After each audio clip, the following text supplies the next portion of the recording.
Hey, welcome everybody. This is John Paul Mendoza, Dr. Speed Selling. This is the Raging Verbalist number 123. For those of you who are just joining, never been here before, I don't know why, but now you're missing a bunch of things. So let me explain a little bit about what the Raging Verbalist is. We tackle topics that I'm interested, questions that people raise about various things. We kind of stray away from politics. So if you're looking for something real political, well, I'm probably not going to find it here. But if you're looking for interesting stories, interesting things that pop up that I see, away we go. Now, as always, we need someone who can ask the questions that you should be asking if you were thinking about asking these questions, and of course, someone to liven it up and all of that. So without that any more, we're going to introduce the lovely Sandra. Sandra, how are you doing? I am well. How about yourself? Good. And and this is a little earlier, so if Sandra sounds like she's being held captive, that is the reason why. So. Also, if you like this, hit the like button. You can hit subscribe on YouTube. We also have a Facebook group, which is tied to the book, Position to Win book Facebook group. You can ask questions there. You can put comments, and we'll do our best to answer and put this into perspective. So, Sandra, what are we talking about today? All right. So we're talking about books on tape. So when did you first become aware of learning via audio tapes? So I dug deep into the archives, that craned mine and looking around, and I realized the first time I ever actually saw a tape of any kind was what was called a two-track. Yes, folks, there was a two-track tape player, and my best friend and his brother had one of these things from, of all places, Sears, and it was pretty proprietary, but it was this little cassette thing. I mean, it wasn't a cassette. We didn't call it a cassette. We didn't call it a cartridge. We didn't know exactly what it was. It was this, thing. And so I first became aware of that. I thought that was pretty cool. Couple of limitations. First off, you couldn't record with it, which even at that young age of mine, I said, no, maybe I want to do something. Maybe I want to be, be the junior mini Raging Verbalist. I don't know. So anyway, that was when I first became aware of it. But then as I watched all of these tape formats come along, 4-track and 8-track, but the thing that really caught my attention, it was already there, but I wasn't aware of it, was the audio cassette. So that would probably be in, believe it or not, the 1960s that I became kind of aware of that and said, wow, this is really cool. And unlike, records, for all of you vinyl people out there, for those of you who are not familiar with them, it's kind of this big black plastic disc kind of thing. But I really became aware of it in the early 70s in school, because there were all of these this discussion about what the audio cassette could become. So that's when I first became aware of it and using it for other formats than just music. All right. So what were some of the early uses of cassette tapes? So when the Philips, that's in the Netherlands, Holland, for some of you who are not geographically adept, came up with this idea of what they called the compact cassette. In fact, I have some old ones that I bought that's a compact cassette, because they were much smaller than the big old fat 8-tracks.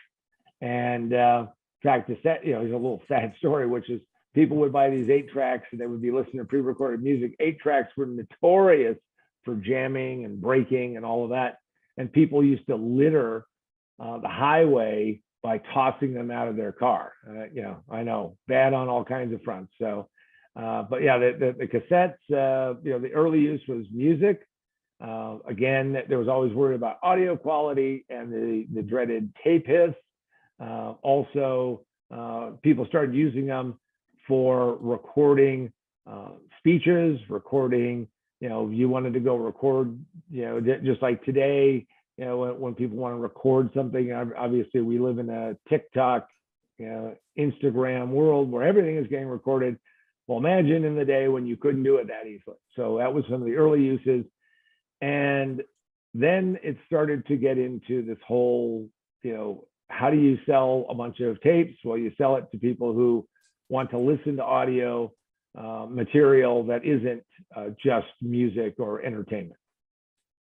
All right. So what was the first cassette player you ever bought? So I saved up my money, cashed in actually a savings bond for my grandparents, which my parents thought was crazy. And I bought this big Ampex. Ampex, by the way, was the big name in audio. Turns out this was like a licensed design from Philips. And I wish I had it, but it was essentially a cassette, and it had an extra speaker. No, it wasn't a boombox, and it had a little place for keeping your cassettes, and it was really cool. And the thing I loved about it is that you could listen to music, but what I would actually do is I would go out and record things, record my friends, record myself, and I guess that was the beginnings of all that. But that Ampex actually cost about $70, which my parents thought was insane. That would be probably $700, several $100 today.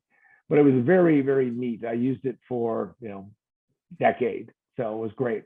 All right. So what was always missing in those early editions? Well, in the early, the early stages of any technology is that you're always wondering about content. You're always wondering about what you're going to get, how you're going to get it. And if you wanted to go out and buy cassettes were even though they were probably, maybe they were cheaper, I don't know, but you'd go and you'd buy these audio tapes. And then what you start realizing is that here's this amazing format that could revolutionize. I mean, this is long before you were ever going to see a Sony Walkman. By the way, Sony Walkman was based around having a cassette player that you could strap to your hip. And all I can say is that, some of the early things missing were the fact that you couldn't use them very easily. They sucked a lot of juice. So, I mean, I used to buy lots and lots and lots of batteries for this thing. And, and ended up, Radio Shack had this thing called the Battery Club. I know, first off, you talk about, wow, the Battery Club is you join this thing and they would check it off and they would give you free batteries, and you're like, oh, okay, that's good. So it was missing all those kinds of things. But probably the biggest thing that was missing is that people didn't know how to use this technology. And that's true of all technology. Even today, there's lots of things that we don't know how to use yet. I mean, we are similar to our ancestors coming out of the cave, and you take this stick and you beat that, or you do this or you do that, and you don't quite know what to do with it. And that was true, especially in the information side of things. So early on, there was really very, very few titles that had anything to do with learning and using cassettes. I remember going to the library and wanting to listen to a book because I wanted to see if I could listen to it in audio and not have to read it. And I was behind schedule and all that.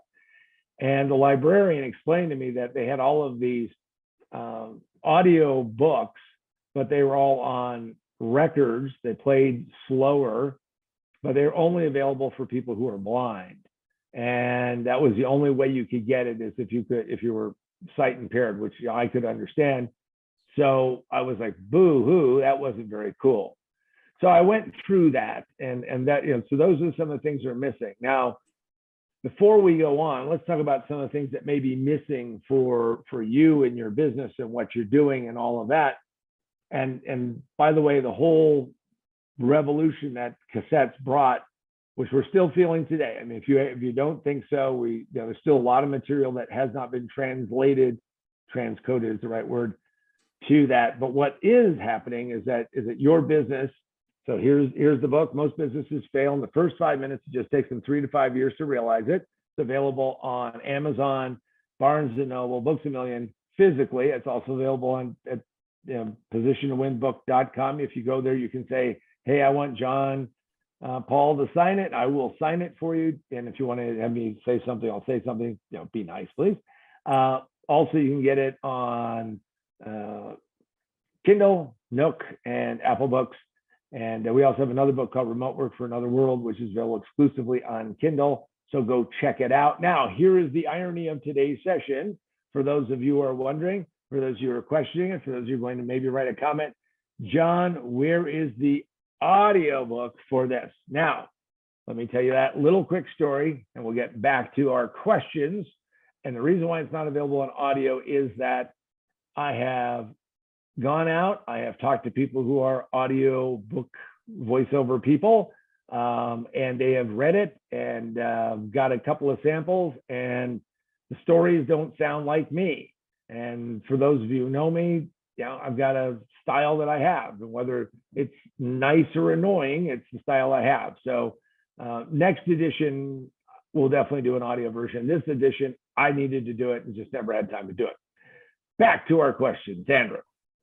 All right. So when did you first notice Books on Tape, the company? So for those of you who don't know, there was a guy who started a company called Books on Tape in 1975.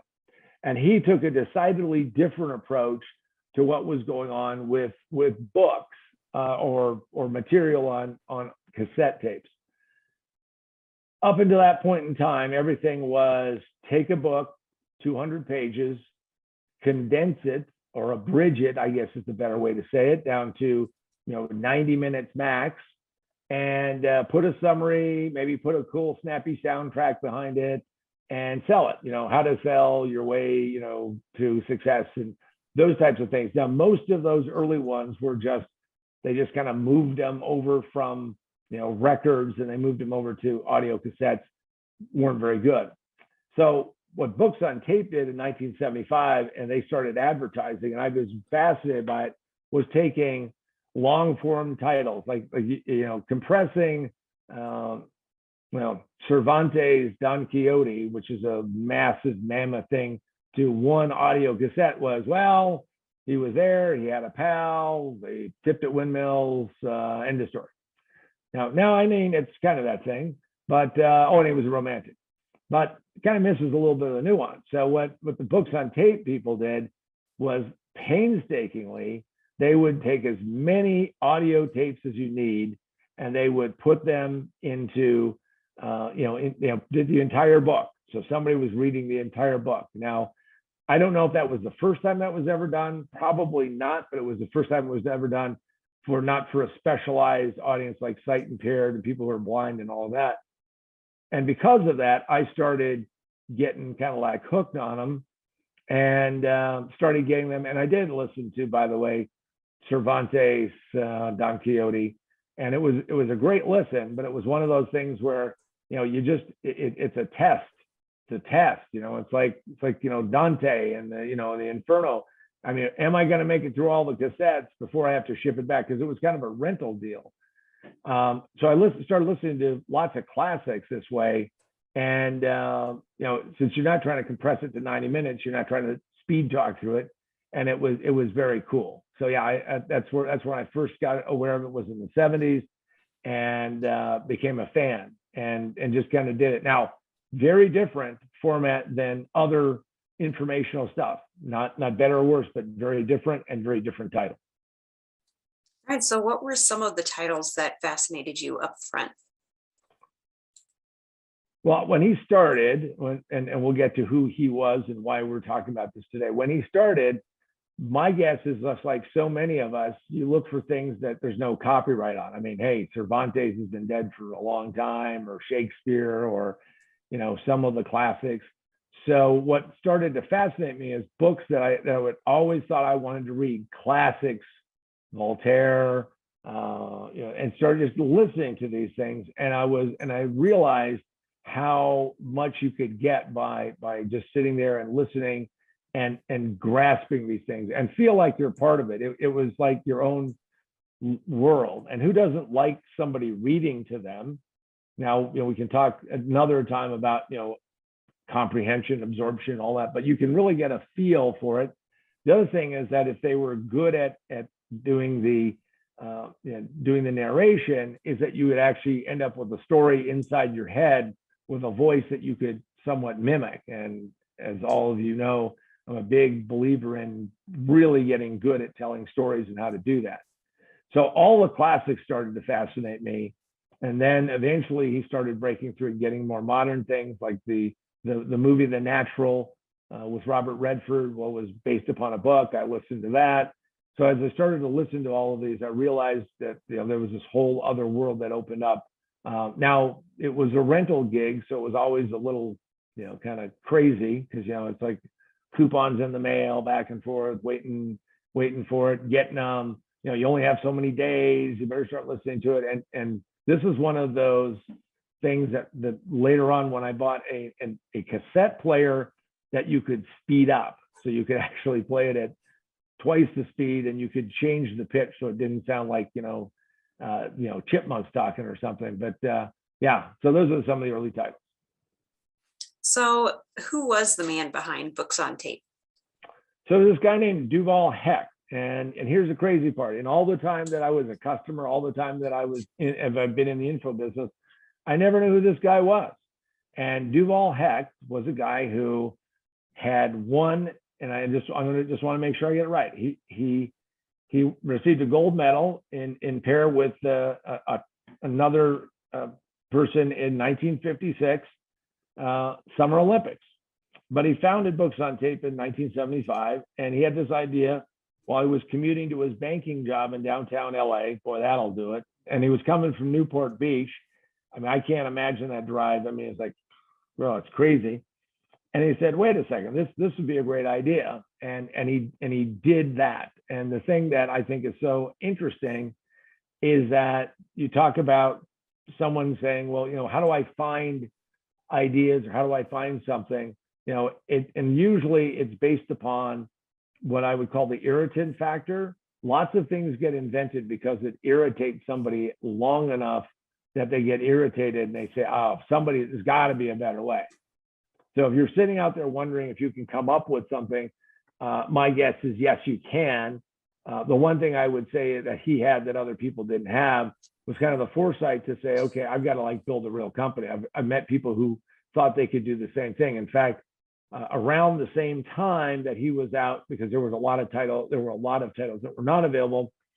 My best friend's then girlfriend had the idea of knocking off Books on Tape, she would be the next version of that.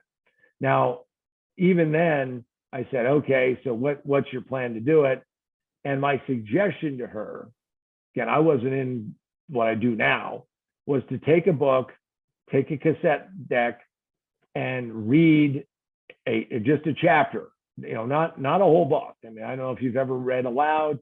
If I say that and some of you are flashing back to when you're in the 5th grade and we're going to go around the room and everybody's going to read out loud and you're sitting there with, sweaty palms, if we did a, polygraph test, I mean, galvanic skin response going off the chart.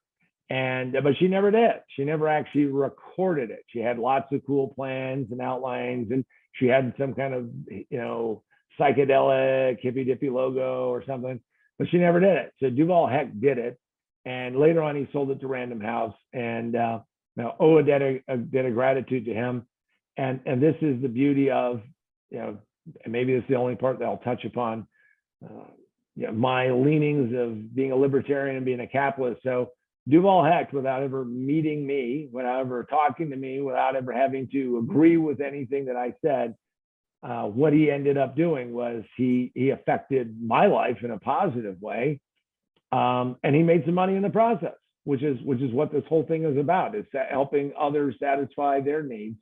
But it all started with him stuck in traffic in LA going, man, I got to use this time more productively because my life is just, slip sliding away. So Duval Heck, sad he's gone. He passed away in February. And all I can say is, wow, really cool. All right. So what debt of gratitude do we all owe this visionary who passed away in February? If you subscribe to Audible, if you've ever listened to, somebody who's read a book and you've done that and you now have access. This is why whenever I hear somebody say, we need to find ways to, again, veering off into politics, I should do, I don't know if we could just flash trigger warning. But here's the deal. If you're out there pissing and moaning that you can't get access to stuff, I used to go to the library and check out Books on Tape and go listen to them. And it was funny because there were this little group that kept checking these different books out. And it's almost because I asked the librarian how many people actually, because I guess he had to deal with libraries. How many people do that? And she goes, well, it's like the same 12 people, and it's pretty amazing that you guys don't know each other. Later, by the way, things went to CDs, and then of course now we're just in a digital age. So the debt of gratitude that we owe to this guy, to Duval Hecht, and I never met him. Wish I had, because I would have thanked him, because I ended up listening to Hard to Count, many of the classics that I probably would have had, never had the time to read, or if I picked up and started reading, because I've got so many books to read. But to be able to put it on and listen to this and go through that, I think it helped how I learned how to speak, learn how I messaged. If you want to overcome anything in your life, go out there and think about, is there an audio version of it? Again, I wouldn't rely upon that entirely, but if you have wasted time, I see people wasting time all the time, not feeding their brain, not adding things into it, not learning more things. Since all the classics are just a click or two away, you ought to think about what you would be able to do. And when you do, maybe you smile and say that if it wasn't for this guy stuck in traffic in 1975, all those years ago, who clearly was a determined kind of man, because you don't win a gold medal by, just hanging out. They don't give a participation trophy at the Olympics, at least not then. And he changed the course of history, because books on tape show that you could do long format, you could do complete books. You don't need to do, summaries. And all of that is at your fingertips. The question is will you do it or not? How will you use today? How will you find out? I ended up adapting or adopting, or whatever the right word is, or maybe embracing is a better way to say it, that at some point I said, how much could I jam into my head over the course of my life? And to never stop ever doing that. When I started thinking about that, I read the story about E.L. Hunt. E.L. Hunt made, today he would have been a multi-billionaire. And E.L. Hunt, the last few weeks of his life, every day, even though clearly he was on that glide path to the end, every day he put on an audio cassette. Now, whatever he was listening to is irrelevant, but E.L. Hunt was trying to learn something new every day. Duval Hecht gave us a mechanism by which we can learn every classic that's ever been written. We can go find it if we have the gumption to do it. Don't want to use such strong language, but get off your ass and go do that. And I think the debt of gratitude that we all owe him is that we wouldn't have something like that if he did not take that chance. So go out there, pick some classics. Don't pick things that you just say, well, I've got to listen to this, because if I don't, I'm not going to get better. Explore, open up. The world is there. The question is, will you go and do that? Because all you have to do is press play and listen and journey and learn.